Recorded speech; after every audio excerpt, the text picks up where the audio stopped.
Good evening. Thanks for being here on such a wretched night. And what a big turnout. We've busted right out of the temple tonight. I'm a little intimidated with America's Rabbi and the God Slayer, Chris Hitchens, right here. Maybe you should be a little intimidated in this community. For all you know, I'm the son of snake handlers and primitive Baptists. In fact, I am. So we'll see what happens here. I hope that doesn't mean a prejudice in this debate. I made a mistake with my third child. I waited until she could speak to have her baptized. And when the baptism, water on head. And when the preacher, got the water with the droplets and began to put it on her head, and he said, "It's in the name of God," and she said, "What is God?" Let's just do it. Let's start with the simplicity of a child. What is God, Rabbi?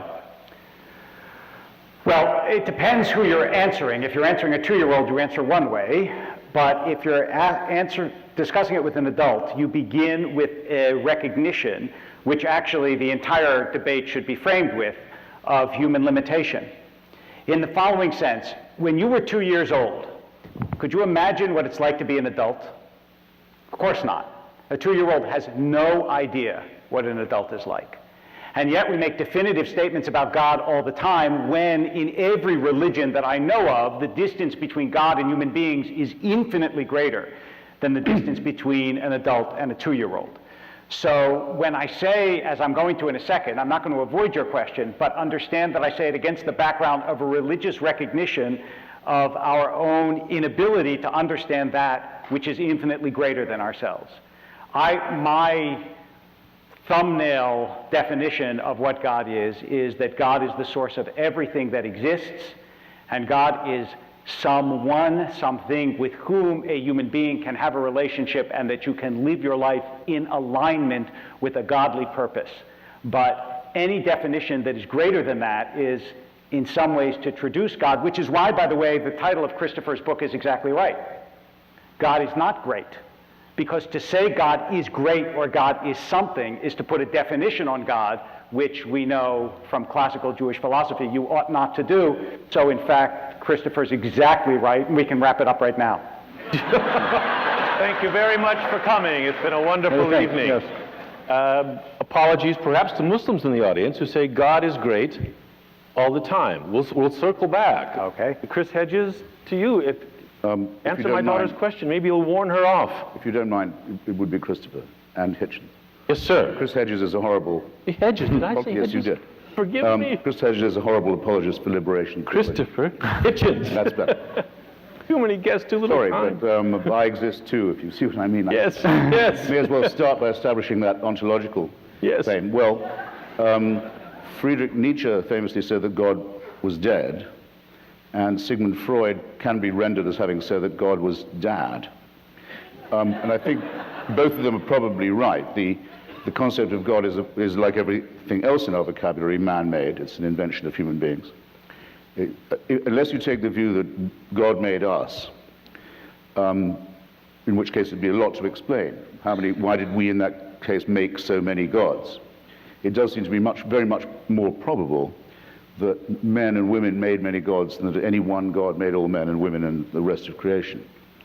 And as well as being man-made, it's fear-made. It is the unexpressed or partially expressed wish for a protector, a parent, someone who will never desert you, someone who will do in a way you're thinking for you, especially on questions of moral philosophy. At its best, it's that. It's a wish to be loved more than you probably deserve. And at its worst, it's the underdeveloped part of the human psyche that leads to totalitarianism, that wants to worship and that wants a boss, that wants a celestial dictatorship. And that's the bit that's now threatening to destroy our secular civilization. And so you're quite right to start where you do. It used to be believed, the number of gods now it's infinite, and a new god is created almost every day by some cult or other, but it used to be that. There was a belief that gods were in the trees, in the woods, in the springs, in the sea, in the clouds, and so forth. Polytheism of a kind. Then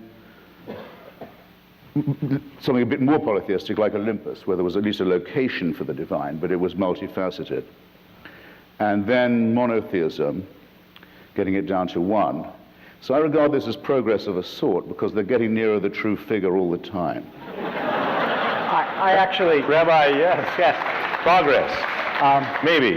Which is why, which by the way is why the Vatican, in its old days, was very upset by the concept of zero. Didn't like zero at all, the most important number of all, the number without which you can't do anything, which wasn't there in Roman numerals. No, it was invented in Islamic And civilization, unfortunately actually. also struck them as a sinister import from in partibus infidelium, from pagan lands, but also the concept of zero was very troubling for theism, and must be, and does indeed remain so. It's one of the many, many ways in which theism is not compatible with the scientific worldview. Rabbi Wolpe, may I ask you?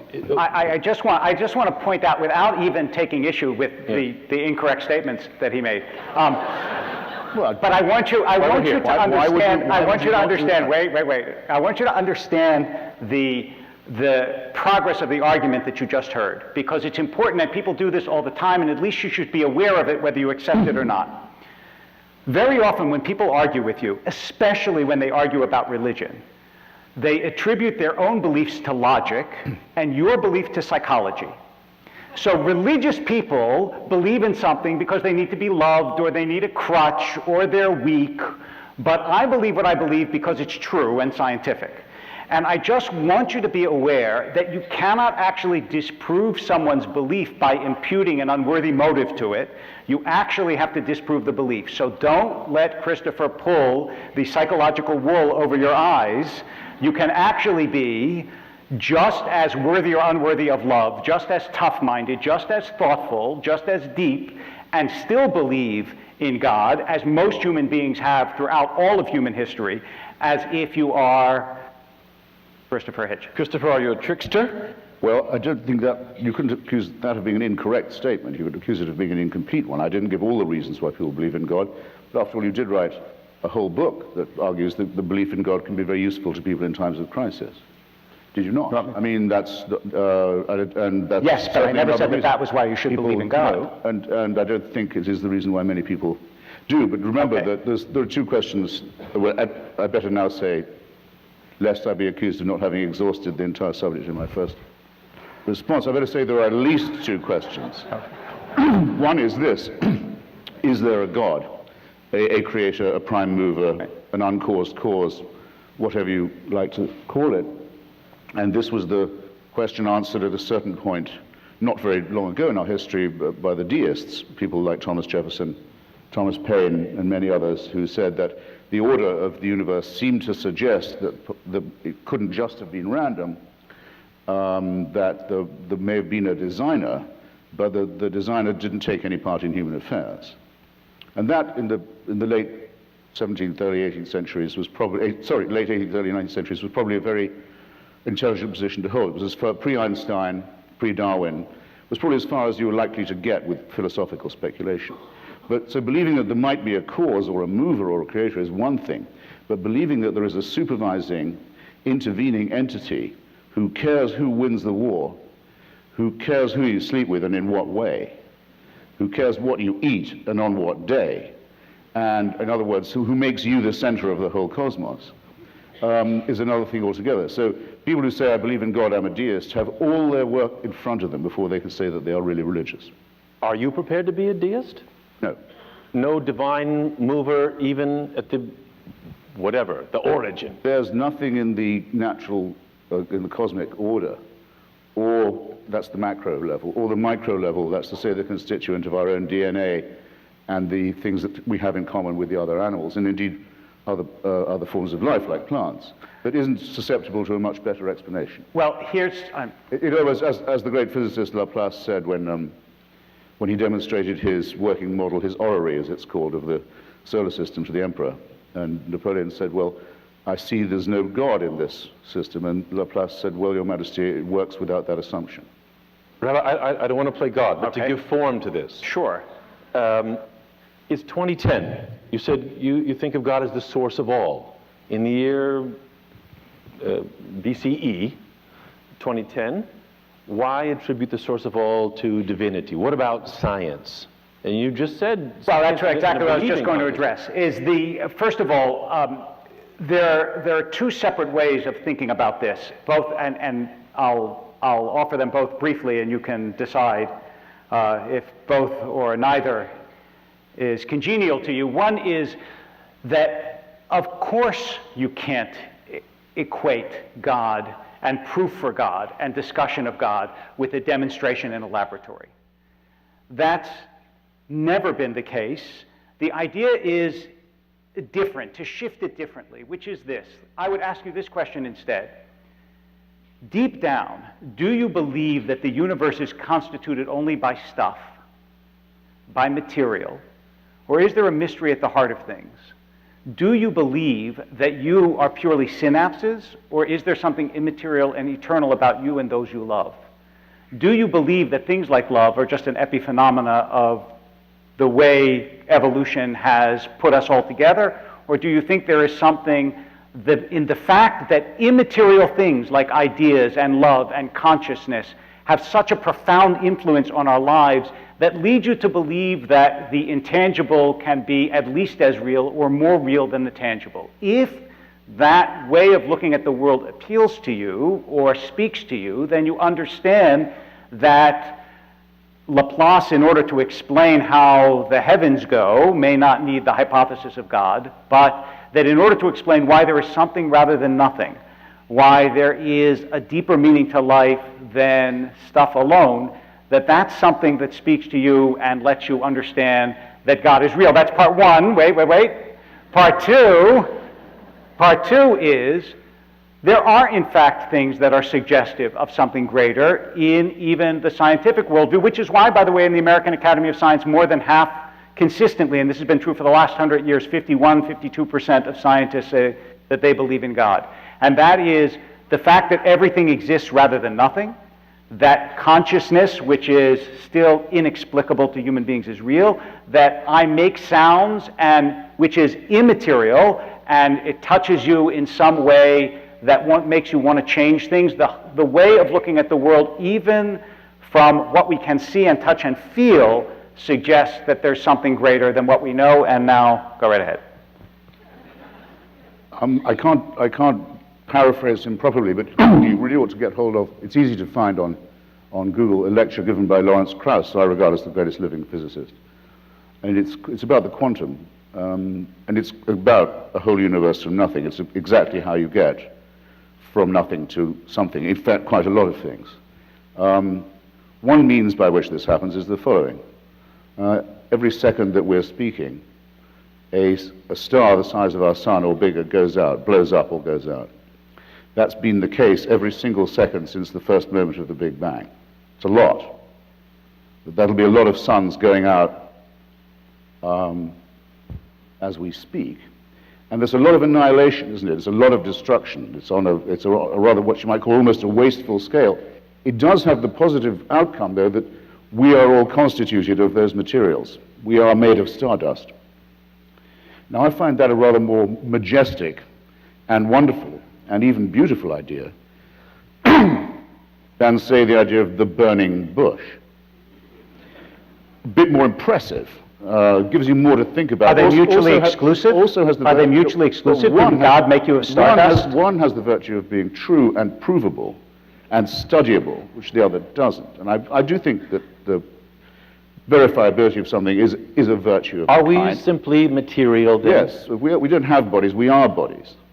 Until 50,000 years ago, there were 4 other kinds of biped, humanoid, not unlike us, still living on the planet, died leaving no descendants. We're the only survivors of those people, that family. We're the last. We don't know if they had gods or not. So you think the inexplicable... No religion ever invented appears to have known that these creatures even existed, because the religious are forced to believe that the only really significant event that happened in the human story happened about 3,000 years ago. The mysteries, the inexplicable, are we just waiting That's to not true. understand them? No, it's factually all of this massive Big Bang cosmological churning and destruction and annihilation, which is paralleled, by the way, on our own Earth, where 99% of all species that have ever been on the planet have already gone extinct, leaving no descendants. All of this could be part of a plan. There is no way an atheist can prove it's not.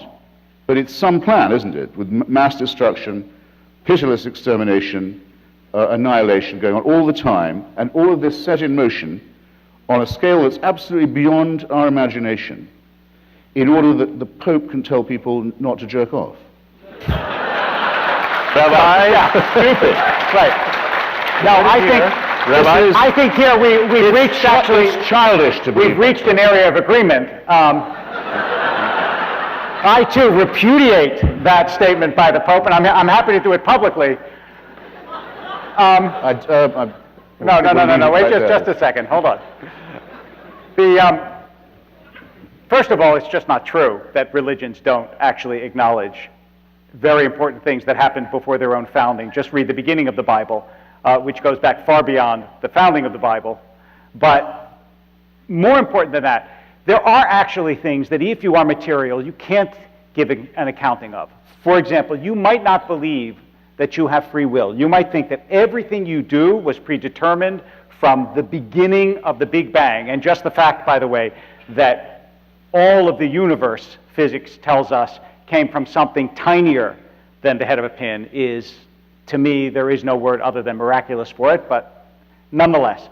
You might believe that everything you did, our words tonight, the fact that those flowers would be orange on the table, that was all predetermined from the beginning of time. But if you believe that you actually make a choice, that human beings have free will, then I ask you how you account for that. You didn't pick your birth, your genetics, you didn't pick your environment, so from the very beginning, all of that was predetermined for you, and unless there is something immaterial about you that allows you to choose, then everything human beings do is already set from the beginning of time. I don't understand how you get free will if you don't have God. Christopher. It's pathetic, I'm sorry to say, to say of the cosmological and the genetic that these are deterministic processes. They're not at all.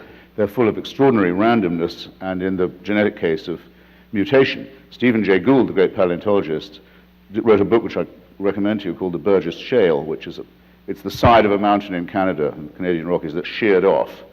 So you can see the inside of a mountain. You can see it as if you're looking at a blackboard, and you can see the growth and development of species, and you realize that it's not a tree, it's more like a bush. There are reverse branches that go off and don't go nowhere, and the others that succeed, and different kinds of failure and different kinds of mutation. His most exciting thought, most revolutionary thought, is this.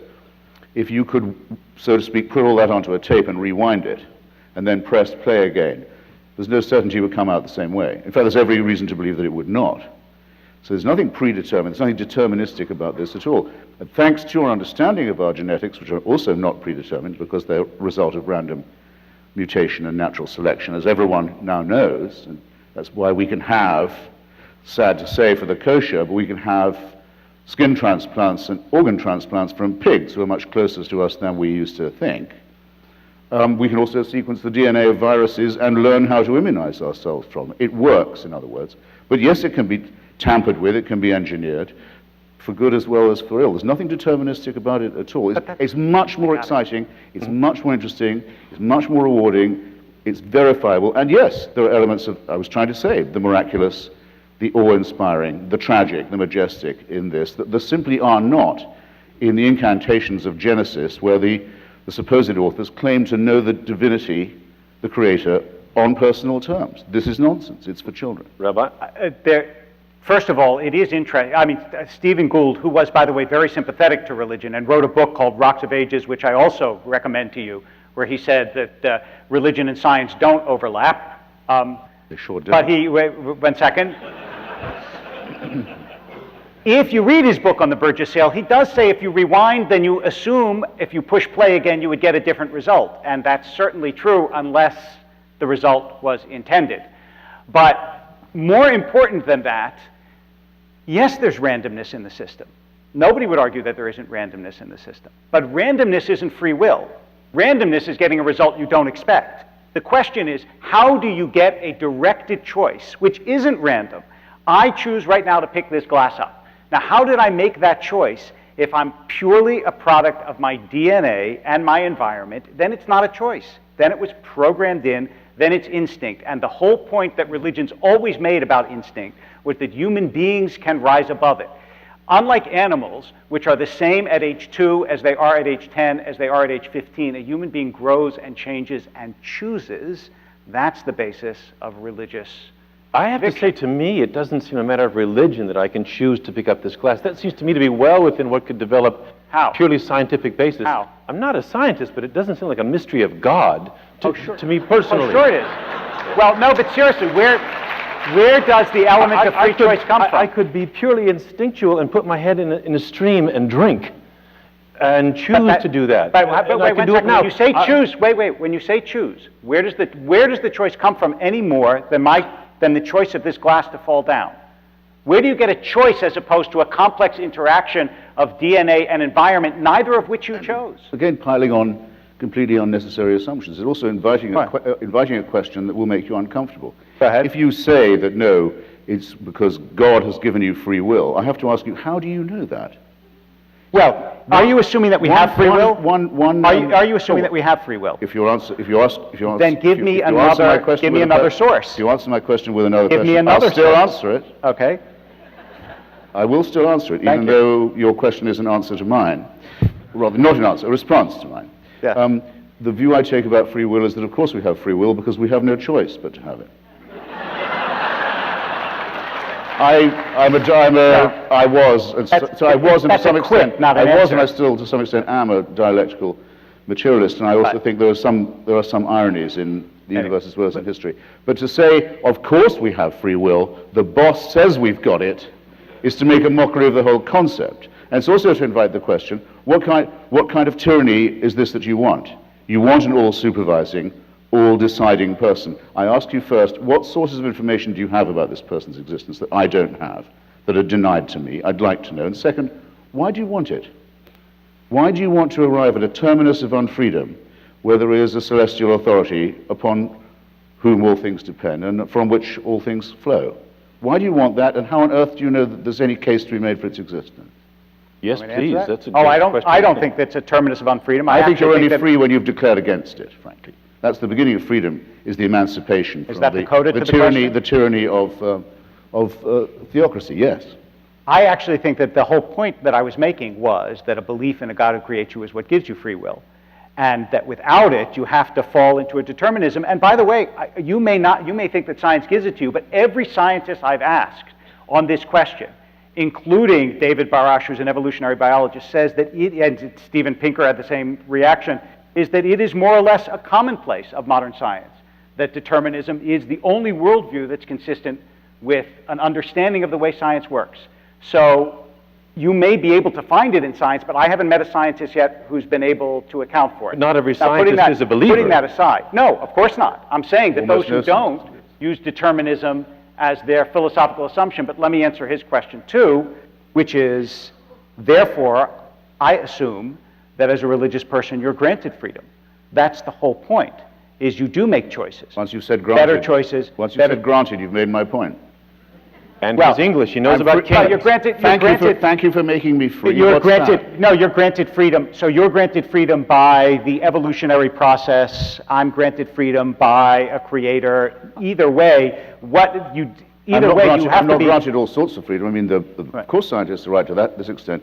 Einstein says the miraculous thing about the laws of nature is they're never suspended. That's what's so amazing about them. They're immutable. Religion claims that on occasions the laws of nature are suspended in order to prove what they wouldn't otherwise prove. It depends who you ask, not Maimonides. It depends who you ask in religion. Is there a fundamental contradiction in your mind, Rabbi, between Jewish teaching and evolution? No. None at all? Not. No. None. But evolution, as we learn it, doesn't require a deity. No. It depends what you mean by require a deity. It's just like saying that building the stage doesn't require a deity. The question isn't whether the discovery of the mechanism by which God made the world requires God. It just requires the discovery of the mechanism by which God made the world. But it also doesn't outlaw God or make God impossible or make it, in fact, less plausible. What's the difference, to your mind, between mystery and incomprehension? Incomprehension. In other words, will we incomprehension solve? describes my reaction to the question. Oh, great. America's Mystery, rabbi thinks right. my question's incomprehensible. I'm not sure I understand. Tell me again. Well, science other words, has progressively made a lot of things comprehensible. Yes. Mystery means those things that by the very nature of the world are unfigure-outable no matter how bright we are, no matter how hard we work at it. How do you know that they're unfigure-outable? Well, you're asking... I prefer that over incomprehensible. You're asking no in a way that I'm not willing to concede is the proper way to describe religious conviction. It's like saying to me, how do you know that love exists? Or how do you know that another human being is beautiful? Or how do you know that, I don't know, that these lights are a pageant of gorgeous colors? The answer is you don't know it. Some things you have as the deepest conviction of your soul, and they're things that make sense of the world in ways that nothing else makes sense of the world.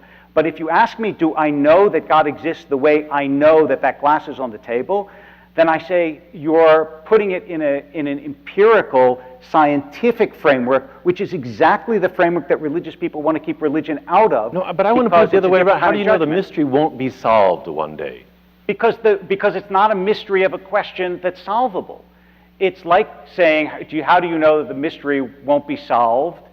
That you have an ineradicable sense that the world is wondrous.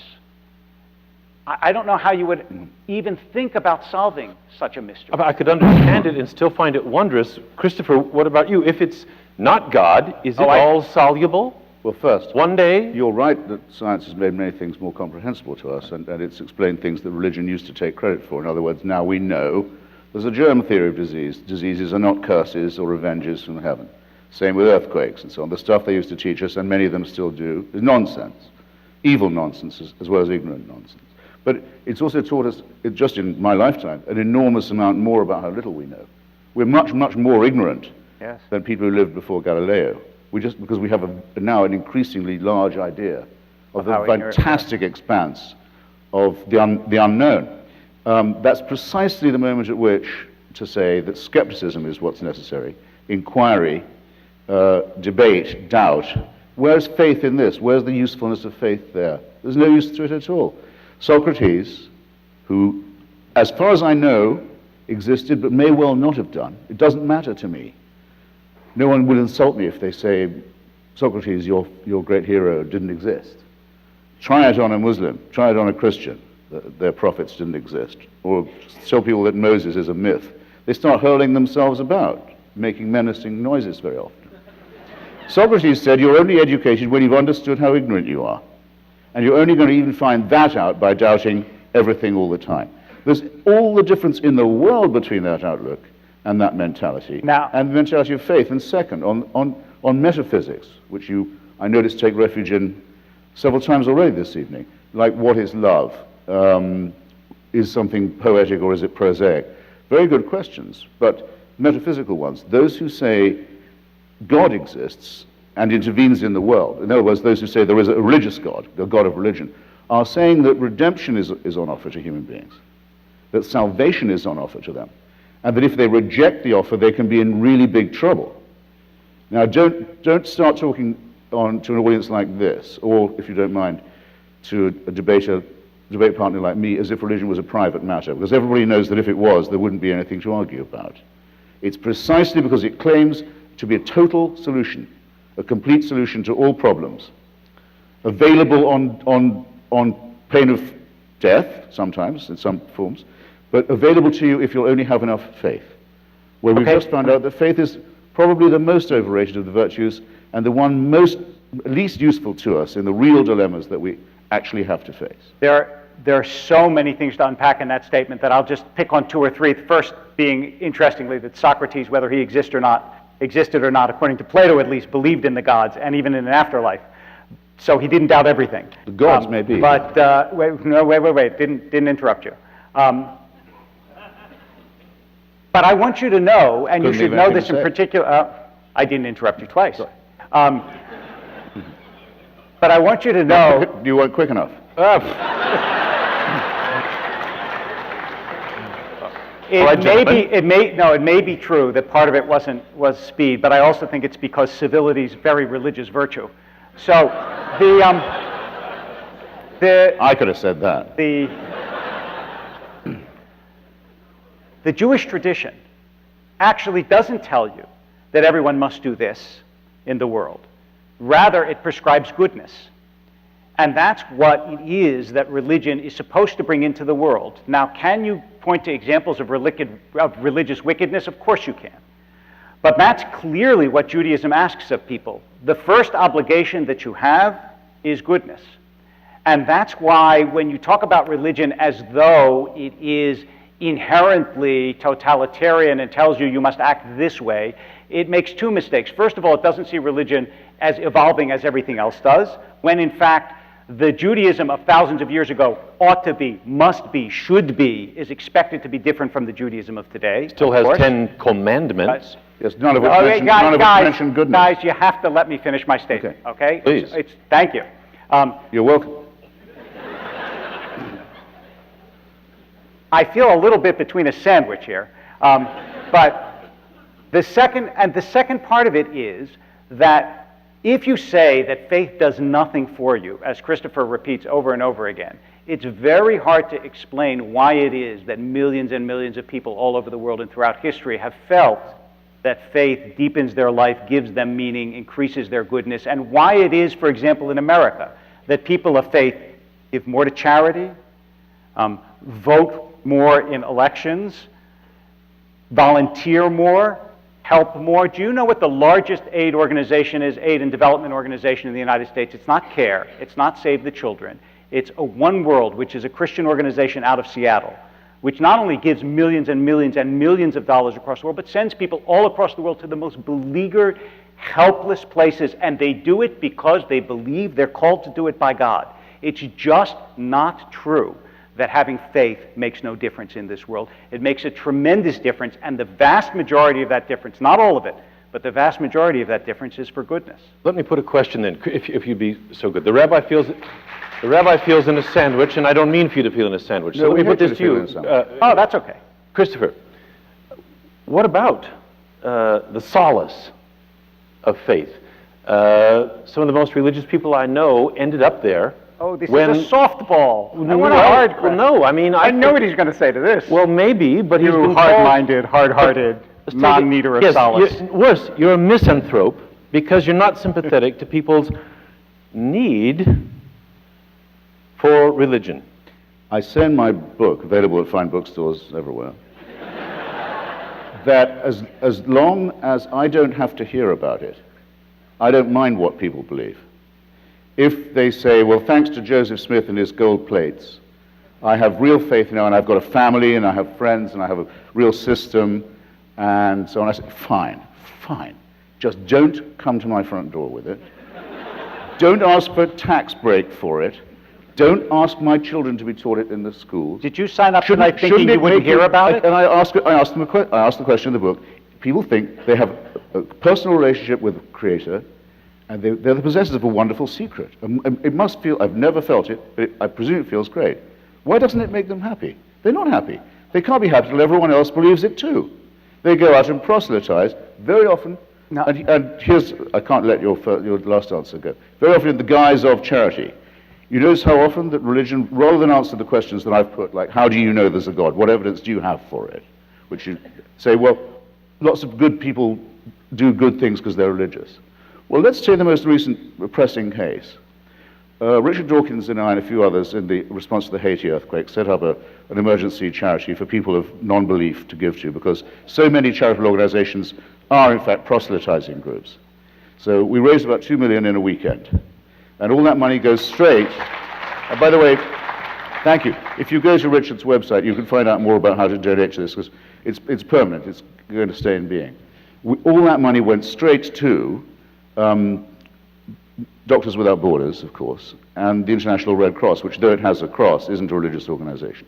Both these organizations are already in Haiti. They're proven. None of the money goes to support any missionary activity. None. And the Scientologists and all the others who turned up in Haiti, and the people who turned up in Haiti to kidnap babies to convert them to their faith, and the Catholics who turned up and said standing in the ruins of their own cathedral, with 250,000 Haitians buried under the rubble, said, God spoke here today, and you should listen to his message. Don't tell me that's good. Don't tell me that's good. That's wicked. It's proselytizing. It's proselytizing with the helpless, using them as objects of charity and conversion. It's lying to people. But there's also a lot of wrong to lie. It's wrong to lie to people. And it's giving them false hopes and false explanations for their plight. Now, we're not guilty of any of that. And now I'll ask you another question. Where in the Decalogue does the word goodness appear? Where? That's a good swathe of Exodus for you. Where in Exodus does the word goodness appear? Where in this commandment-rich territory does the word goodness or the enjoinment to be good occur? This should be a softball for you. Okay. First of all, it tells you what you ought not to do. It says, love your neighbor as yourself in the book of Leviticus. I mean, I'm allowed to move to Leviticus from Exodus. Yes, I think that's fair. Right. Yes, that's fair. Yes, okay. Thank you. I appreciate that. It says you should pursue justice, justice you shall pursue. It says it over and over and over again. And also, by the way, no tradition, at least certainly not the Jewish tradition, and I'm not aware of any other tradition, is only the Bible. Judaism is a long exegetical tradition, and it says several times in the Talmud that the one purpose of the mitzvot is litzaref et habriot, which means to refine human character. It's clear that Judaism is directed around goodness. It's repeated over and over again. The whole system and framework of mitzvot are to get people to treat each other decently. And if you say, which you do, that people use authority, governmental authority, religious authority, military authority, political authority to do bad things, my answer is, of course they do. Anytime you set up a structure of authority, people will do bad things. Churches, other things. But that isn't what I said. But yes, of course. So what you say is, what you heard is, when religion does good things, it doesn't count because sometimes they want people to believe what they believe. When it does bad things, it's because of religion. When you make everything good that happens that religion does invalid, and everything bad that religion does representative, that's called arguing in bad faith, which is ironic for someone who has none. It seems a fair question. Yes, but it's not, I mean, as I know you know, that isn't at all what I say. I don't say bad things are done in the name of religion or by authorities. I say it's religion itself that is the problem. I go out of my way to make clear that I don't take refuge in any other position. Now, in Leviticus and in Exodus, if you're a neighbor, you better not, and you're supposed to love him. This person had better not be an Amalekite, a Midianite, a Moabite. Better not be a witch. Yep. The destruction of whom is enjoined. Right. Better not be a homosexual, the stoning of whom is enjoined. Better not be a slave, the terms of enslavement of which are all laid out. Now, these are primitive, tribal, agricultural. Most of the commandments, by the way, all the Decalogue, by the way, is addressed to the property-owning classes. Here's what you can't do with your servants. Here, your servants must also obey this commandment. Why are the commandments addressed only to people who have staff? Why are the women, rather a large objection, I would have thought, why are the women counted as part of the animal and chattel that's disposable by these holders of property? Couldn't it be any more obvious that this is a man-made phenomenon, and at a time when people were not at their best and were full of fear and ignorance and greed and covetousness of other people's property? Can we be faithful and not be trapped by history? Not all of its elements are Well, it's not only that, but as Christopher knows very well, I assume that the Bible was put together by human beings, and that the Jewish tradition is a long evolving tradition, as are other traditions, in which the dross of history is gradually refined in the same way that you would not expect someone 3,000 years ago to be able to understand the sort of arguments that you're making tonight. People change. There's an evolutionary process also, not only to biology, but to sociology, to ideology, all of those things. And that's why the question is very much, does religion make people better? And can these systems refine themselves? And can they get rid of the stuff that's bad in religion? And I think that to assume that you can cherry pick the things in the statements in religion that are negative, and those things are necessarily enduring, contradicts the history of every tradition I know. Well, cherry picking is an odd word to use for something that's thrust upon you. I've got no choice but to study the Decalogue. No, actually, I point out it says It's addressed to property owners and enjoining them to keep women as property. So are you? Oh, you're cherry picking. Are you nitpicking. Are you I'm in not. favor of theft, murder, and adultery? Do you think those are good things? Well, here's exactly the nub of my question. If what you say is true, Yes. not that, and I've never said, I couldn't be interpreted as having said no religious person can do a good thing. But if what you say is true, this should be true, and you should find it easy to point it out. Okay. There must be something, not that they can do or do, but that I cannot do, that's a good thing. Either a moral statement made, or a moral or ethical statement performed, that a person of faith could perform that I cannot. Now, You must be able to identify that. No, actually, if your point is to have any force how could you? at all. How can one human being do something that another human being can't do physically? Physically, of course, you could do anything that I could do, but I can say lots of things you No, I said don't a moral do. or I can say ethical lots thing. of things you don't do, not that you can't do. You probably don't do, as I do, bless your child on a Friday night. You probably don't create great works of art based on religion. You probably don't go halfway across the world feeling that you're motivated and called by a God who tells you to help other human beings. I mean, all those things are things that religion motivates people to do. Not that you can't do them, but that people generally don't do them if they're not motivated by religion. No, get real. I mean, pronouncing an incantation Yes. isn't a moral action. Of course it or is. is it? No, it isn't. It's only not a moral action if you don't It can feel subjectively the be enormous. It's if not you- a moral if action. you- Anyway, it's it only is not a something. moral- It is wait, something. It wait, is something I could do. It's not. I know, of course you can, and I encourage you to do it. Yeah. It's only not a moral Maybe action one day. if you don't feel None. the unique expression of love when it takes place in an atmosphere of sanctity that is not the same as saying to a child, I love you. I have to tell you, I mean, some of you knew my father, who passed away in May, who was a rabbi. When I think of the most powerful and intimate moments that I had with my father, it was when he put his hands on my head and blessed me on a Friday night. Now, he would not have done that were he not religious, and it wasn't the same as when he kissed me goodnight and said, I love you. Because there is an element in which religious people dwell, it's called a world of sanctity, that you can't invoke and can't dwell in if you don't believe that that realm exists. Christopher, So do you? Well, wait. First, I'm sorry for your loss. As the Irish say. Sorry for your trouble. Right. Second, but I'm still going to have to insist. I don't think anyone in the audience can consider that's an answer to my challenge. Of course That's to say there's a moral or ethical statement or action that an unbeliever could not perform. But could not means that you're physically incapable of it. And No. I'm willing to concede No, if right it's here, goodness, it would you be can morally do everything I can do. Well, let's Of not go course that you far. can. Let's go. Of course you can. All right. Well, then. Okay. I mean, all right. you have to say wouldn't do. You Well, can't say I will leave, can't since do. you won't answer it, I'll just leave the question to the audience. If anyone I can just come did up it. to me and say, here's a moral thing you couldn't do, not don't do, but could not do, that only a religious person do, I'd be very interested to hear of it. No one's ever come up with anything. let me ask you a Second, question. there was a brief corollary. Think of a wicked thing done, or evil thing said, that is done precisely because of faith. You've already thought of one. But any that, Wait. but any that someone who doesn't have And faith now couldn't do? and now Wait, you've tell got- me one that No, someone who I doesn't didn't- have faith could not do. I didn't say that. Okay, but that's exactly the point. No, it's not. A human being can do certain things, whether they're believers or not. They have the physical ability. It still doesn't. Believing something doesn't give you a it's new to physical you, ability. It's no problem to you that the suicide murder community, the genital mutilation community, these are all faith-based communities. Do you want And me to while we're answer on the that? subject of charity, who doesn't hear Hamas saying, the reason we're loved by our people is because we provide social services. We help the needy. We're the only people who come out and do that, which is, by the way, I'm horrified to have to say is true. But do you excuse them for that because they're charitable? Of course No. not. Do you not think that they bless their children a whole lot? Yes, and I think you that that's a could- beautiful I've thing heard that they them do. it. Right. You try But being. I don't think a they're- Muslim children and not be a child not be blessed the entire time.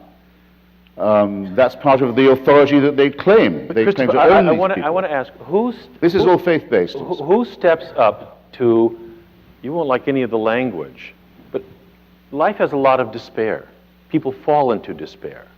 Who steps up to save? And I don't mean in Christian terms necessarily at all, but who steps up to reach out to those people? And for society as a whole, if you don't have the teaching of religion, what will offer a kind of moral construct? I don't see it in schools. Union halls are gone. Who's going to give people I live in such a world. structure of I live in of such a meaning? world. It's called Hollywood. You see Hollywood. what happens. Well, Yeah, exactly. I mean, right. it may have blemishes. It may be deeply flawed. It may be fatally flawed, you would say. But what's the substitute? What's the structure for moral teaching I and think- save the despairing? I think despair is quite a good starting point myself. I mean, I think it's very good to know that we're born into a losing struggle. I think that the stoicism that comes from that and the reflection that comes from that is very useful. I'm not very impressed by people who say, well, I wish it wasn't true, so I'll try and act as if it isn't. It is true. Everything is governed by entropy and decline and annihilation and disaster.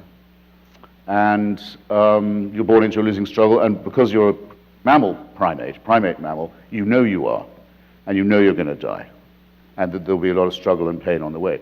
I don't want a world without anxiety and grief and pain and struggle. I can't get it. No one's saying you but can't those have who offer that. it to me, I spurn the gift. I don't want what you want. I don't want the feeling of eternal love and peace.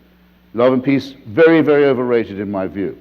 One of the many reasons, actually, I should despise all religions equally, but and I do in a way.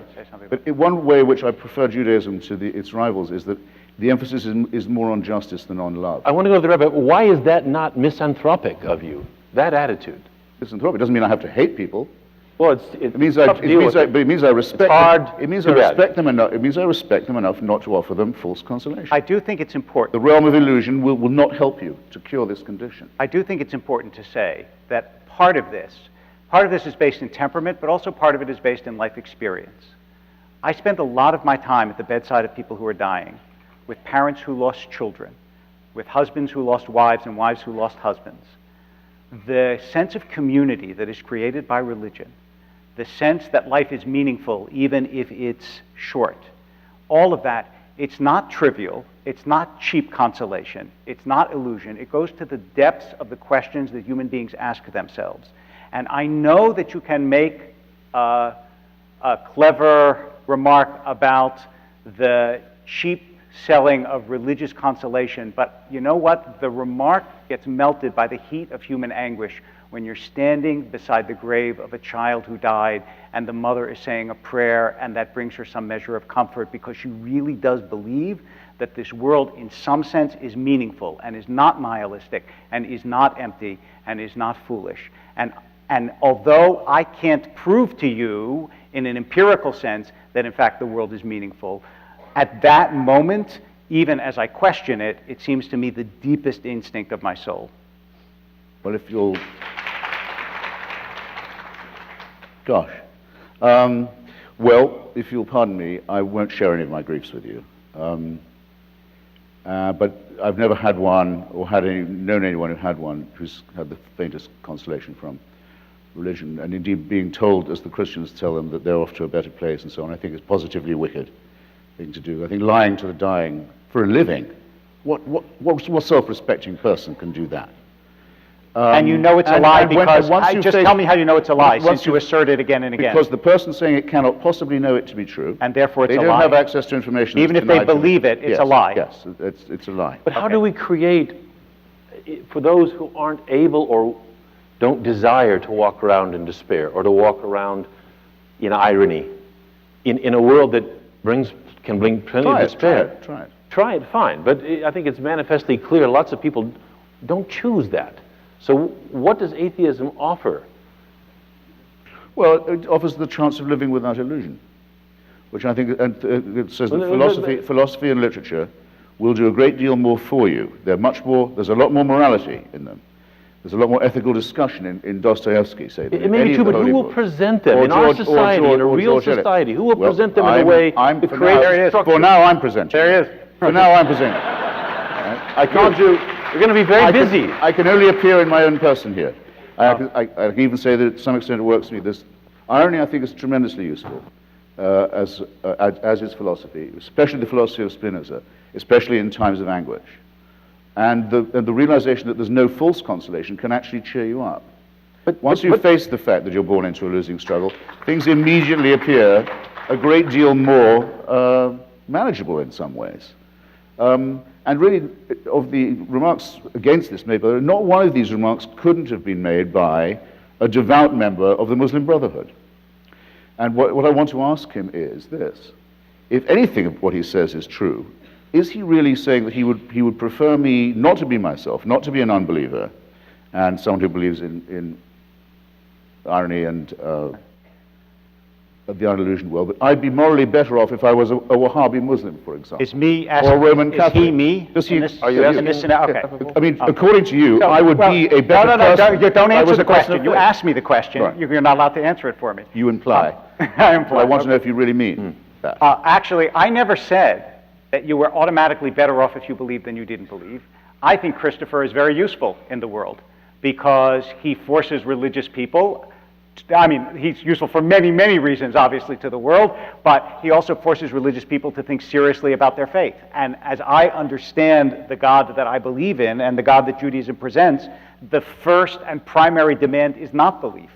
The first and primary demand is goodness. That's exactly what characterizes Judaism. And therefore, if you say to me, I'm a good person, but I don't believe, is it better that I would be a miserable person who believed? All I have to do is look at the sources and say, obviously not. Obviously, it's better for you to be who you are and to promote goodness in the world. That's exactly, l'takeno olam b'malchut Shaddai is what the Jewish tradition teaches, to make the world better under the sovereignty of God. But notice the first clause in that is to make the world better. So if you do that, that's the primary demand of any faith that I think is worth its salt. May we turn on that point to what Barry Schregg raised as an acute concern, that is violence. And the question of whether violence is integral to religion or exceptional and an offense to religion, or both or all three, violence and religion. Okay, so I'm going to try to abbreviate this. There are two things to remember. First of all, most religious conflicts are not about religion. What you find is religions will fight when there's land, when there's power, when there's resources, when there's water, when there's money. It's very rare for a religious group, not inconceivable, very rare for a religious group to say, hey, guess what? There's someone halfway across the world who believes differently, let's go get them.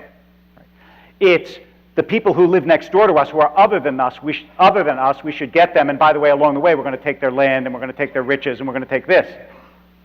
And that's because, and if you look in the Encyclopedia of War, which is probably not something that you peruse in your leisure hours, but if you do, you will see that it identified 1,763 wars since the beginning of time.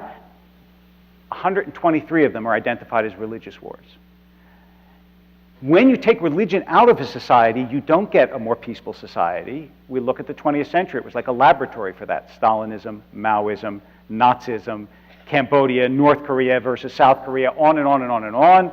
The fact is, the record of extracting religion is very poor.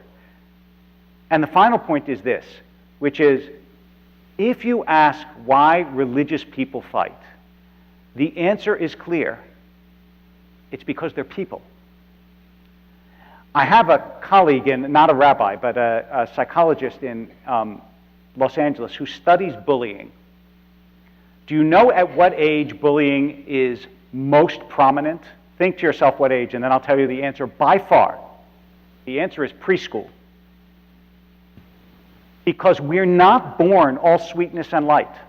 It's why it's so much hard work to get a kid to be good. Right? Parents don't have to say to their child, why don't you share a little bit less?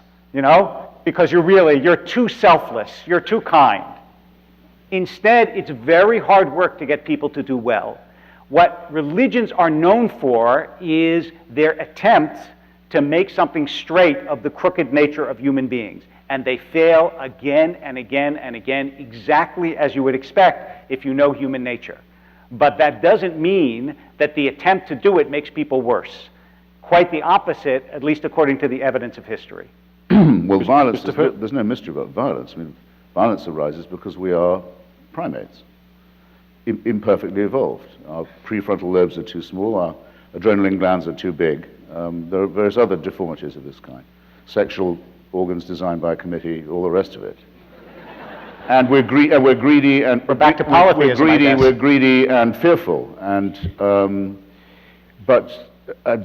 covetous of other people's and also, surprisingly, it's probably our biggest defect, given that the reason we're so successful is there's almost no genetic difference between us. If we were dogs, we'd all be the same. Breed, there's fantastically little variation. But we're incredibly prone to tribalism and ethnic and racial, what Freud calls the narcissism of small differences. So, of course, if a tribe, let's say, that's calling itself the Children of Israel, for the sake of argument, decides that it should kill all the other tribes that get in its way, take their women as slaves, butcher their men, take their land, take their cattle, and so battle in this way across to Canaan and take everyone else's land and burn down there. That's going to happen whether there's a God or not, or whether there's religion or not, but it'll happen very much more intensely if they believe they have a mandate from heaven to do so. It's a terrific force multiplier. I think there would have been a quarrel between the Hutu and the Tutsi of Rwanda, say, once Belgian colonialism had established that there were these two different character groups, types, that is, the tribes. But it's a terrific force multiplier that the Catholic Church was as strong as it was in Rwanda, the most Christian country in Africa, made it infinitely worse. What makes the Israel-Palestine two-state solution ungettable? Because there's a chunk of people on both sides who say they have God in their corner and God gave only their group the land. And they can negate the votes of everybody else, including the whole of the international community, by the way, just because of their faith. Northern Ireland is the same. There would have been a Republican nationalist dispute. It's infinitely worse because of religion. So I think the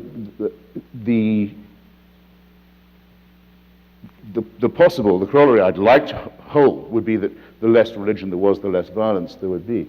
But I can't in good Darwinian conscience say that.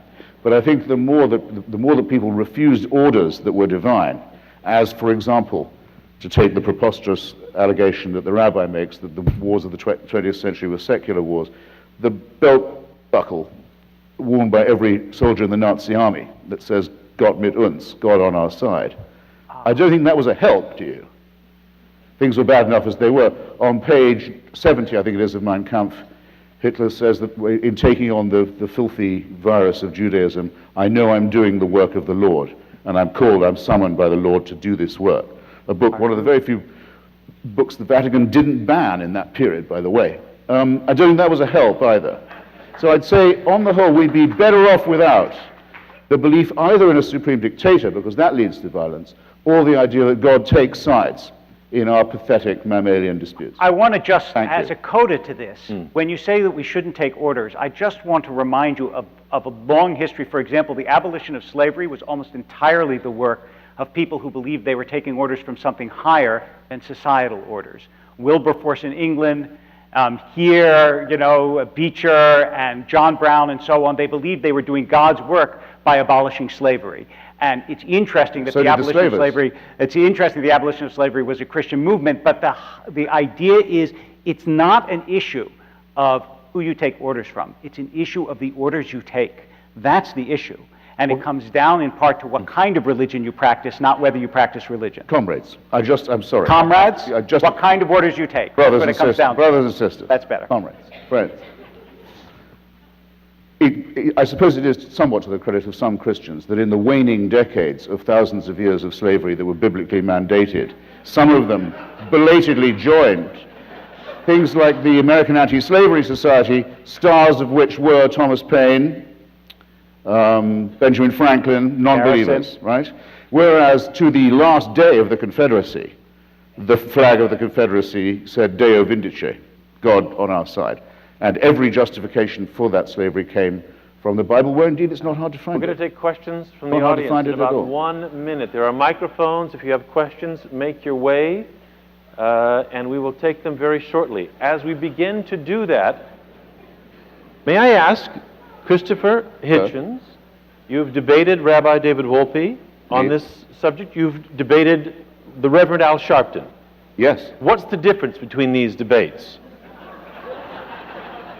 Well, the Reverend Al Sharpton is another case of the damage done by to society by religion, because once it was agreed by the rest of America that black people are best led by preachers, and once it was agreed to write out of the civil rights record the heroic black secularists like Bayard Rustin and the great black union leader Philip Randolph, who actually organized with the help of the United Automobile Workers the March on Washington. Once all that had been forgotten, and we decided, yeah, black people, they really love their preachers, then once Dr. King has gone, it's one succession of junk demagogues after another, all of them given the mantle because they're in holy orders. There's no fraudulence you can't get away with in this country if you can get the word reverend put in front of your name.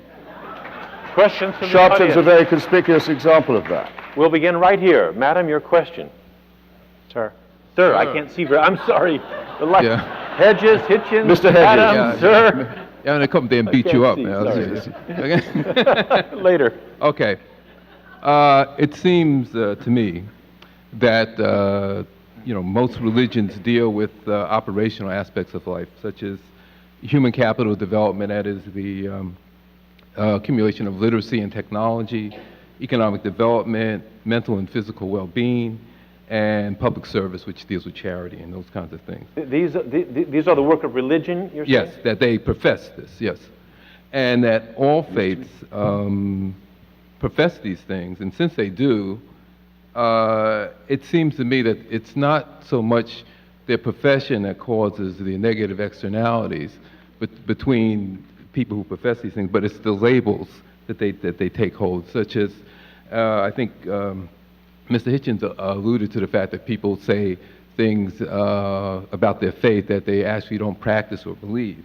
And so I'm saying that should we just abandon these labels and stop calling ourselves Jews, Christians, or Muslims, or whatever, and deal with the operational facts of life, which deal with, again, human capital, literacy, economic development, mental and physical well-being, and public service and charity, helping others, without the labels. Rabbi? If I understand your question correctly, I would say this. The largest organized groups of charities in the world, over and over and over again, all around the world, organize themselves around religious groups. I don't think that that's a mistake, and I don't think that that's a coincidence. So that, in fact, if you disband the idea that we're doing this as a religious group, you will, in one stroke, undo a great deal of the good that happens in the world. So, no, I think that communities, which, by the way, without religions, I don't know where you get communities where young and old sit together in common purpose. It's very rare, especially in our atomized society. If you disband that, I think you'll get trouble. Christopher, without community, without the labels? Implied in what David says is that a person exists who would say, now that I don't believe in God, I'll stop giving money to charity. I don't care anymore. I don't think there is such a person. And if that were so, it would be a very strange religion that they'd been professing. Who will organize good works in the not only absence that, of but religion? why is it that in survey after survey, religious people do give more, and religious people watch less television and use drugs less and use alcohol less? This is what religion is down to. It has social utility. It's very impressive to me. Okay, good. It's very often the first thing. When we debate with Catholics, they always change the subject to charity right away. With Jews, it's usually a little later. You just said that they... And with Muslims... And with Muslims, it's at the very all the time. Because what else can they don't want to defend their faith. But you just said the opposite. You just said that if you didn't believe, you wouldn't do it. They don't want to defend their faith. They don't want to say, they feel uneasy talking about redemption, salvation, all this kind of thing. But look at the good work we've done. If you talk to the Mormons, they'll say, you may not think much of Joseph Smith. And I say, you got that right. Say, but, boy, you should see our missionaries in Peru. So government will do the work if religion does not? Excuse me, government? What has this got to do with the existence of God or the validity of religious claims? It has nothing to do with it. Social which utility. is why it's always introduced as a time-wasting tactic. Wait. No, don't applaud that. Nothing to do with it. He just... But... All right, all of you who applauded, I just want to ask you this. If Christopher says to me, God doesn't exist, and I say, but we do good things, he's got a point. But his previous comment was, people who don't believe in religion do good things. In response, I say, in response to the question, people who believe in religion do good things to a greater extent. And then he says, well, why aren't you talking about whether God exists? You made an argument against the social utility of religion. I then made an argument for the social utility of religion, and you turned theological on me. I have not conceded that it's to a greater extent. Let me give you an example. With the great Brazilian photographer, Sebastião Salgado, whose wonderful work on the primary producers of the Third World, you ought to be familiar. One of the great photographers. He's the ambassador, as the UNICEF calls it, the United Nations Children's Fund, for the eradication of polio. I went with him all over Bengal. We got it down to the point where, except for a few bits of Afghanistan and El Salvador, polio was almost gone from the world. It could go with smallpox, not a small thing. done by UNICEF, a secular organization. And we nearly got, a date was announced, but we were pretty sure polio would be gone. And it spread back because largely Muslim groups in Nigeria and also in parts of Bengal and Afghanistan told people, don't go get your children inoculated. It's a plot by scientists and Jews and others to sterilize Muslims. And that plus the Hajj, that plus the wonderful devotional habit of going to Mecca all the time and taking all your diseases with you has meant that polio is back all the way across Africa now. So I'm not going to have it said that in order to do good, you've got to be more religious than someone who... It's complicated, but I want to get another question, if I may, sir. All the practical evidence is the other way, and it's nothing to do with the claims of faith. Practical evidence. Nothing. Okay. Sir. Thank you. Thank you. First comment to Mr. Hitchens. Thank you for a very well-argued book. Oh. You and I are in violent agreement. Appreciate it. Second, it seems to me, not to talk about religion and faith for the moment, but the question as to whether God exists. Let's not duck that one. It seems to me that to discuss that subject, one needs to have some scientific knowledge. My question is very simply to Rabbi Wolpe, and please take a second to think about it. My question is, and I've asked this of priests, reverends, and rabbis many times. We're ready. My question is, if no one ever explained God to you, not in writing, not orally, would you have figured it out? Thank you. So, first of all, I think that it's important to understand that the idea that there's an inbuilt opposition between scientific knowledge and belief is contradicted by some very prominent scientists, including Francis Collins, who's the head of the Human Genome Project, who wrote a book in favor of God, Owen Gingrich, who's an astrophysicist at Harvard, who wrote a book talking about his belief in God. I always find it interesting that people assume that the expertise they have is necessary in order to make the assertion that someone else makes, and if they don't have it, then they can't speak about it. I grew up in a home where one of my brothers is a PhD in bioethics and the other one is a PhD in developmental biology. They talk science all the time. I think for a layperson, I have a reasonably good grasp of some sciences, and I would say, absolutely, I can make the assertion that God exists precisely because the criteria that is used for a scientific assertion is not used for a religious assertion.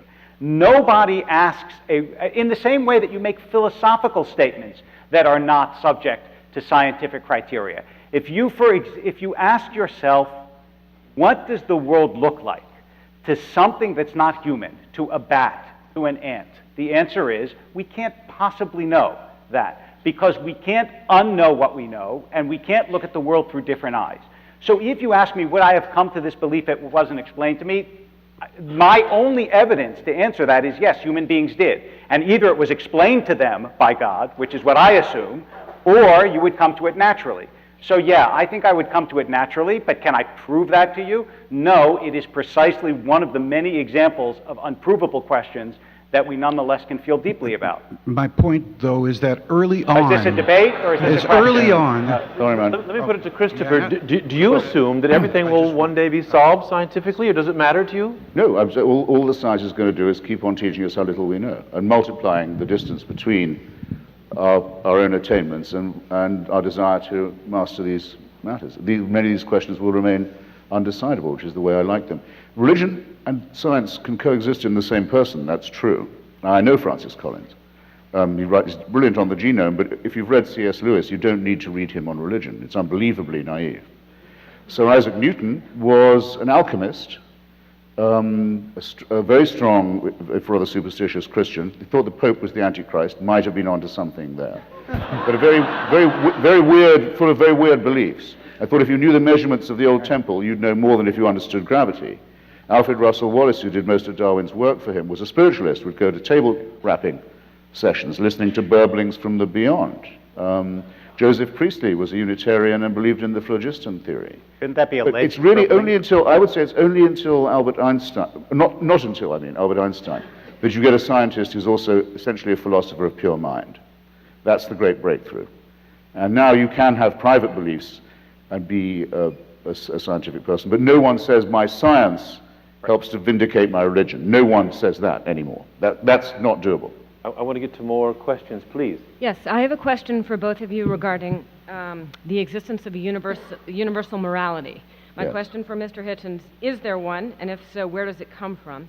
And my question for the rabbi is, if there is one, and it's, for example, in the 613 mitzvot, how do you personally pick and choose which ones to follow? Because I notice, you're not wearing tzitzit and some of the other prescriptions. So if it's universally... They might be under my shirt.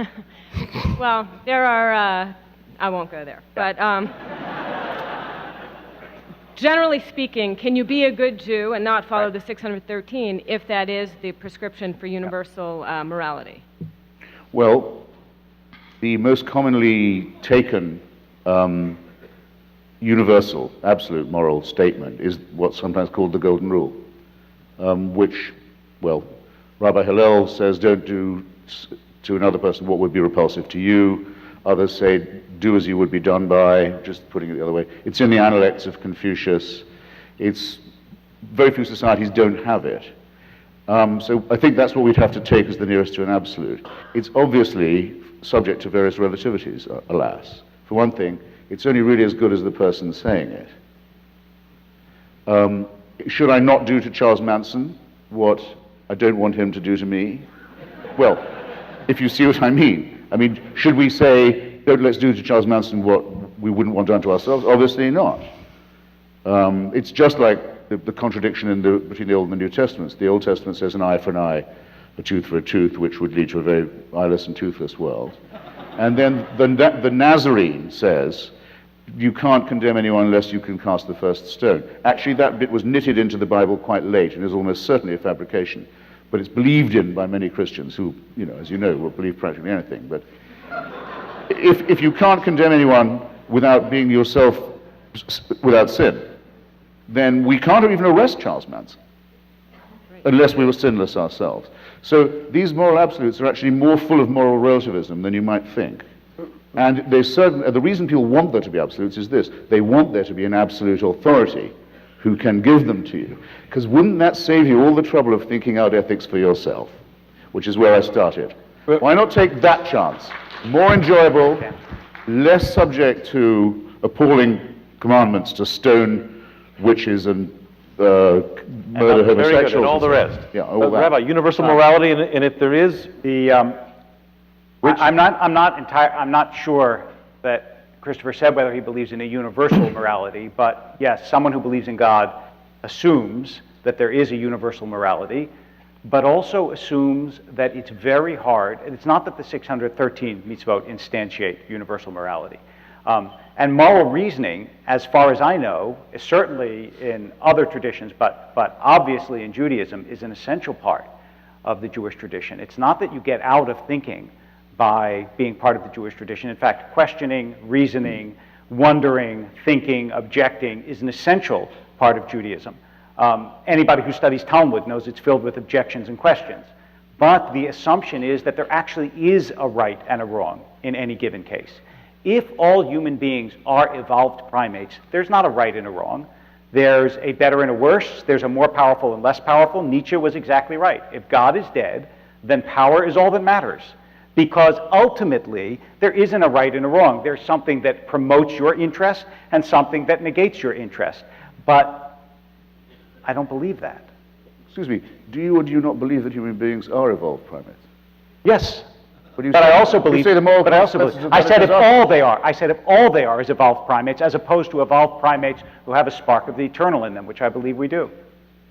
Question. Two questions for Mr. Hitchens.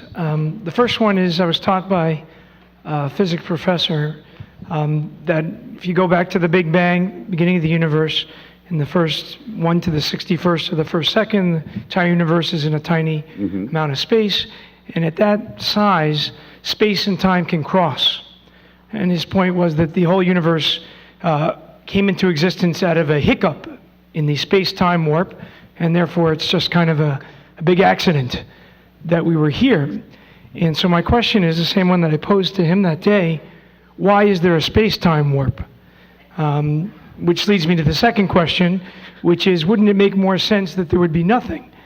Should be no universe, there should be no space-time warp, there should be none of us, and unless we're hooked into the matrix right now, we seem to be here.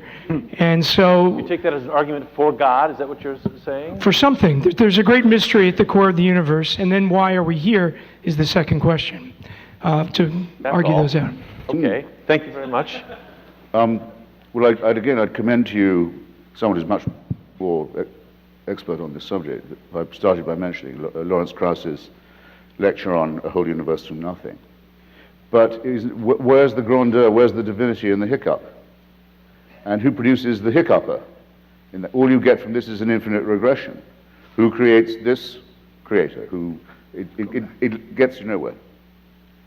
And again, if you do make the assumption, which I can't dispute or certainly cannot refute, that there is a first cause or an uncaused cause, it still doesn't mean that there's a God who takes sides, answers prayers, enjoins morals. I didn't ask about that. No. I didn't.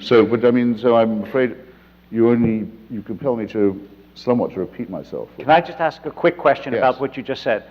If it's an assumption that you can't refute, which I understand, I think everybody here would say you can't prove that there's not a God, but that doesn't mean that there is one.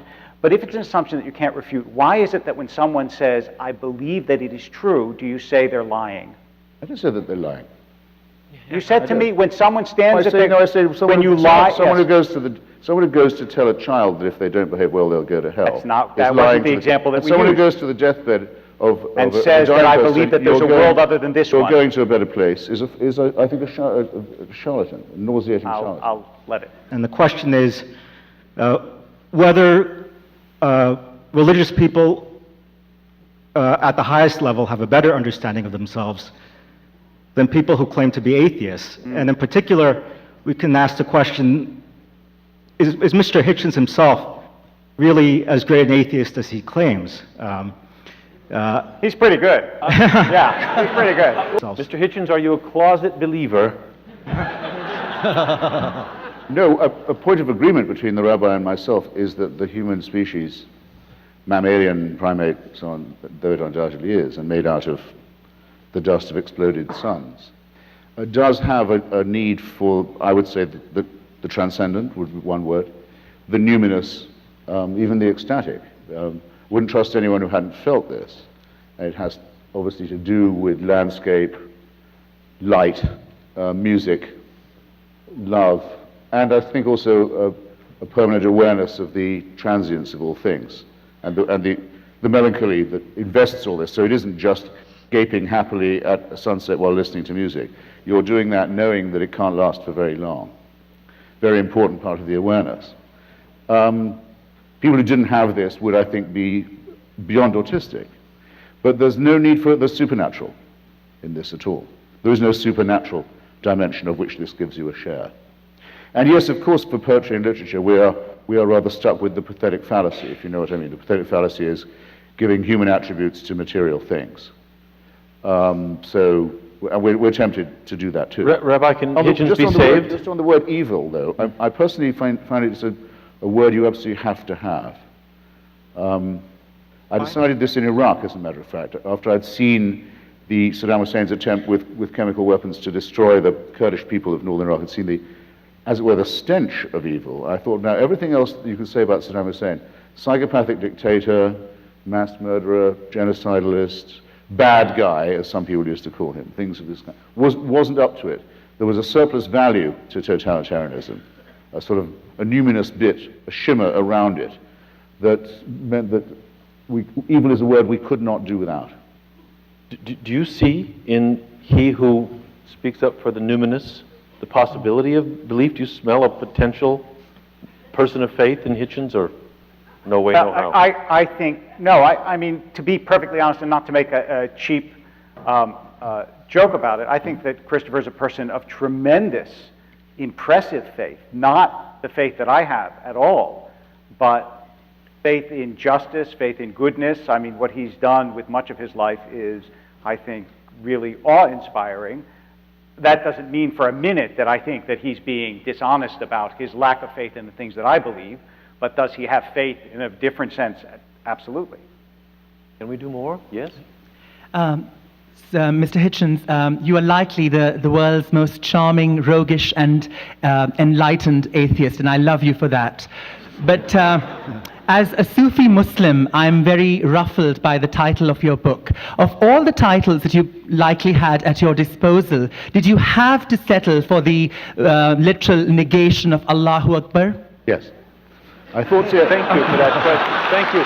No, it's a very good question, and I'm glad. I wanted to come back to it. Why? Yeah. As I've said, I think that all religions are wrong in the same way, in that they privilege faith over reason, but they're not all equally bad in the same way all the time. I mean, if I'd been writing in the 1930s, I would certainly have said that the Roman Catholic Church was the most dangerous religion in the world because of its open alliance with fascism and anti-Semitism, which the damage from that our culture has never recovered from and never will. But at the moment, it's very clear to me that the most toxic form that religion takes is the Islamic form. The horrible idea of wanting to end up with Sharia, with a religion-governed state, a state of religious law, and that the best means of getting there is jihad, holy war, and that Muslims have a special right to feel aggrieved enough to demand this, I think is absolute obscene wickedness, and I think their religion is nonsense. And in its entirety. The idea of God speaks to some illiterate merchant warlord in Arabia, and he's able to write this down perfectly, and it contains the answers to all human. Don't waste my time. It's bullshit. But you're saying the same about also that God speaks. The Archangel Gabriel speaks only Arabic, it seems. I just want to say, in retrospect, you were very civil, actually. I don't know what I was thinking. Is this the same characterization of all religions? Well, actually, no, because remember, Islam makes one special claim for itself. All religions claim to be revealed truth. They all are founded by divine revelation. But Islam rather dangerously says, ours is the last and final one. There can't be any more after this. This is God's last word. Now, that's straight away a temptation to violence and intolerance, and if you note, it's a temptation they seem quite willing to fall for. Rabbi, Second, do you have any I had another motive, which is this. If you remember Dick Gregory, the older comrades here will, great black comedian and civil rights activist, when he came to write his memoir, he called it nigger. Right. It upset a lot of people, including his old mum, who called him and said, why are you doing this? And he says, Mama, every time you hear that word again, they're selling my book. So every Allahu Akbar reminds people that we're in a very serious struggle with a very depraved religion. And that help is available. Friend, you give no quarter? Look, he believes in the prophecy of Muhammad. I'm sorry to say, I think he's being, at best, conned. Yeah. Our time is ticking down. With respect, if I may be the protocol guy, sorry.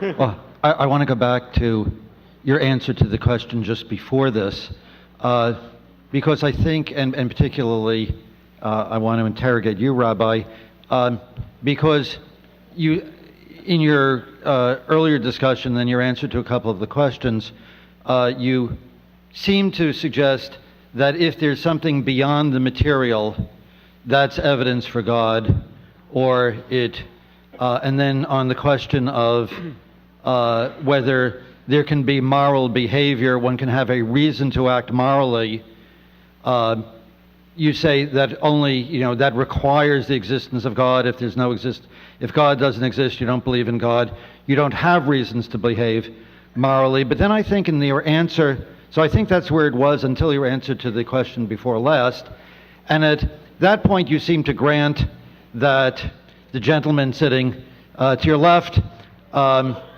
actually did have reasons to act morally, even though he does not believe in God. Yes, that's right. And I'm trying to figure out... I'll explain. The difference is not whether people in their own minds have compelling reasons to act morally. The question is, if you don't believe in God, and you say, you know what, I'm going to... why would you do good in secret? As Balzac put it, perhaps only believers in God do good in secret. Now, obviously, that's not true, but you understand the ideology behind it, which is, if you don't believe that there's a universal moral code that comes from beyond us, and that human beings make up what's right and what's wrong, why is it that I as a human being can't decide this is right for me even though I know it's going to be wrong for anyone else? In other words, the standard that arises only from human beings is easily broken by human beings, whereas if you think that goodness is woven into the fabric of the universe, which is what a believer says, then it's always wrong at all times, in all places, whether someone's watching or they're not watching, whether you're a believer or you're not a believer, that's always true, and that's the distinction I was trying to get at. I was very struck, because this is the core question, so we might as well revisit it. I was very struck this week reading, I'm sure you saw it, the Pope's brother, Monsignor Georg Ratzinger, who runs the choir school in Regensburg. He's discovered recently there's been some unpleasantness at this school, of which he was the steward for about 20, 30 years. He said he didn't know about any of that, and surely claims not to have taken any part in it, but he said he did used to smack the boys around quite a lot. He said, until Bavarian law changed and made it illegal for teachers to hit children. I thought, well, I don't want to be told anymore that without religious people we wouldn't know what morality was. He didn't know this until the secular law intervened and taught him how to behave. Now, wait. What is the church, what is the whole racket of the church in this? Protecting itself from it, saying, they were all ordered, don't go near the courts, don't go near the police, we'll sort this out among ourselves. And they say they're the people who prevent us from succumbing to moral relativism. I'm not hearing it from them. I'm sorry, it's insulting to be talked to in that way. The great recent governor of this state, Mr. Romney, wants to be president. Okay, there's a constitutional issue here. Mormons are supposed to say that they're prophet, as they call their leader. His word is sovereign over anyone else's, including the Constitution of the United States. So Romney has to say, and finally people did force him to answer the question, well, do you think that about your prophet? He said, no, the Constitution takes precedence in all cases. Fine. So to the extent that he's an acceptable person, it's to the extent he's not a Mormon. The discipline of secularism is necessary to civilize these superstitions. I hope very few of you begin your day by thanking God that you're not a female or a goy. Our time is short. We're going to swing around just a little bit. Yes, back here. Okay, this is for Mr. Wolpe. At the start of your talk, you said your belief was scientific, but you spent the rest of the talk backpedaling from that. But my real question is about free will. You say that you cannot get free will from a deterministic system. I can create a pseudo-random number generator that you cannot distinguish from randomness, no matter how long you look at it. It'll take longer than the life of the universe. Right. So where did that gives you randomness. That doesn't give you intentional free will. And I never said at the beginning. But if you use that at the beginning, by the way, that my belief was scientific. Okay, but if you use that as an output, it's deterministic, but it gives you a random result that you can use for free will. Now, where did your deity get free will, if it has it? If it doesn't have it, it's not much of a deity. If it does have free will, either it got it itself, why can't we do it, or some other deity gave your deity free will, which gives you infinite regress. This will be our last question, I'm afraid. The answer is that there is no analogy between the deity and between human beings. Just like when someone says, who gave birth to God, that's a misconceiving of the religious concept of God, which is that God has always existed, and God isn't a biological creature. Therefore, God doesn't get free will the way human beings get free will. The objection and the problem with human beings getting free will is that if we're purely biological, how does that alchemical, metaphysical free will get into us? And a random generator doesn't give you free will, even if it gave you random numbers. That's quite different from actual choosing to do something or to do something else. Well, who do you think in our society is winning this debate? The atheists, the new atheists, the religious? Where's the center of gravity going? And this will be the last question, I'm afraid. I think a very large number of people don't, and they say this based on experience debating in a large number of churches and synagogues, go there for some of the reasons the rabbi gives. Community, Tocquevillian reasons, you might say. American communities, charities, self-help, often they run a school, this kind of thing. They don't really believe the holy books. They don't think they have been specially noticed by God or can expect any special favors from him. But they see, as it were, no harm in it. And there's a great deal of schism among those who do believe, enormous amount of schism. So when people say in opinion polls that, or when you read that 90% of Americans believe in the virgin birth and in Satan and so forth, I don't believe it at all. I don't believe it, and I don't believe people who had doubts about it would tell them to someone who rang them up in their kitchen on the telephone either. I think that underneath this there's a huge crust of doubt and a great resentment against American theocrats If you wanted to know how to piss off an American Protestant in the South, say, oh, are you one of those Jerry Falwell people? They hate that, rightly.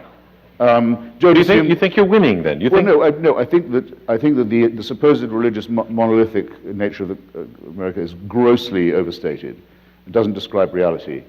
And it is certainly true, as one of the questioners mentioned, that the number of those who say, not that they're atheists, we're still a very small minority, but those who say that they have no faith and no allegiance to any church has doubled in the last few years. And that's according to a decent opinion survey, the Pew one, not a random poll. Rabbi, where do you see the center of gravity? And it'll double again. Toward you? Toward Christopher? Somewhere else? I'm not, I don't have a sociological expertise. I can't tell you in terms of statistics where it's going. This is what I would say. I think that there are lots of reasons why organized religion has trouble. Many of them have been enumerated by Christopher. There are various other reasons as well. But I actually think that the impulse to piety and the sense of something greater than ourselves is deeply implanted in human beings and will never go away. And in that sense, although people will find different expressions for their religious belief, I feel quite confident that actually most people will continue to be religious in the sense of believing that, that in fact life isn't an empty howling wilderness the way that Christopher describes it, but that, that there is something deep, lasting, eternal, meaningful about you, about those you love, and about the world that we live in. Rabbi David Wolpe, Christopher Hitchens, your great audience. Thank you very much.